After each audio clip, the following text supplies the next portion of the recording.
Nitish Uddhav बिगाड़ेंगे BJP का number game. जी हाँ, हम ऐसा इसलिए कह रहे हैं क्योंकि लोकसभा चुनावों में बीजेपी के खिलाफ विपक्ष ने लामबंदी तेज कर दी है। बीजेपी को घेरने के लिए जिन दो राज्यों में दिलचस्प राजनीतिक मंथन हो रहा है वे महाराष्ट्र और बिहार हैं। हाल ही में बिहार के सीएम नीतीश कुमार ने विपक्षी एकता को लेकर बयान दिया था, तो वही बात उद्धव ठाकरे के गुट ने भी दोहराई थी। एक एक सीट पर रणनीति बनाने वाली बीजेपी के लिए ये दोनों राज्य इसलिए भी ज्यादा महत्वपूर्ण हो गए हैं क्योंकि 2019 के लोकसभा चुनाव में एनडीए ने यहाँ एक तरफा जीत हासिल की थी, लेकिन तब से अब तक यहाँ राजनीतिक समीकरण पूरी तरह से बदल चुके हैं। बिहार और महाराष्ट्र में 2024 का लोकसभा चुनाव एकदम नए परिदृश्य के साथ लड़ा जाएगा। बिहार और महाराष्ट्र में लोकसभा की 88 सीटें हैं। 2014 और 2019 के आम चुनावों में बीजेपी ने इनमें से 45 और 40 पर जीत हासिल की थी। बीजेपी के सहयोगियों की सीटों को मिला लें तो इन दो राज्यों में एनडीए को 2014 में 71 और 2019 में 80 सीटें मिली थी। सीटों की संख्या बताती है कि बीजेपी के मिशन 2024 के लिए ये दोनों राज्य कितने महत्वपूर्ण हैं।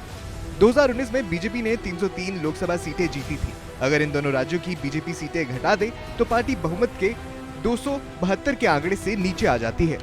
2019 के लोकसभा चुनाव के बाद महाराष्ट्र का विधानसभा चुनाव भी बीजेपी शिवसेना ने एक साथ लड़ा था, लेकिन चुनाव के तुरंत बाद सीएम कुर्सी को लेकर गठबंधन टूट गया।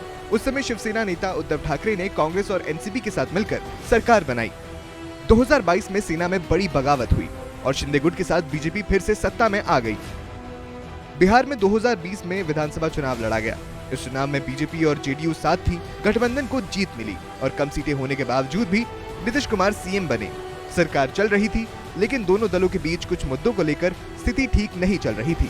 2022 में नीतीश कुमार ने अलग राह पकड़ ली और आरजेडी, कांग्रेस व वामपंथी दलों के साथ मिलकर सरकार बनाई। एक बार फिर से जेडीयू में सब ठीक नहीं है। उपेंद्र कुशवाहा ने पार्टी से इस्तीफा देकर नए संकेत दिए हैं। बिहार और महाराष्ट्र दोनों जगह सीटों के बंटवारे पर सबकी नजर होगी। महाराष्ट्र में बीजेपी अधिक से अधिक सीटें अपने खाते में लेने की कोशिश करेगी, लेकिन देखना है कि शिंदे गुट उसकी मांग को कितना मानता है। वहीं बीजेपी विरोधी खेमे में सीटों के बंटवारे में उद्धव ठाकरे गुट के कमजोर होने का फायदा एनसीपी और कांग्रेस जरूर उठाना चाहेंगे। बिहार में तो सीटों का बंटवारा दिलचस्प होने वाला है। इस बार जेडीयू महागठबंधन का हिस्सा है। अब देखना होगा कि बंटवारे में नीतीश कुमार कम सीटों पर मानने को तैयार होते हैं या नहीं।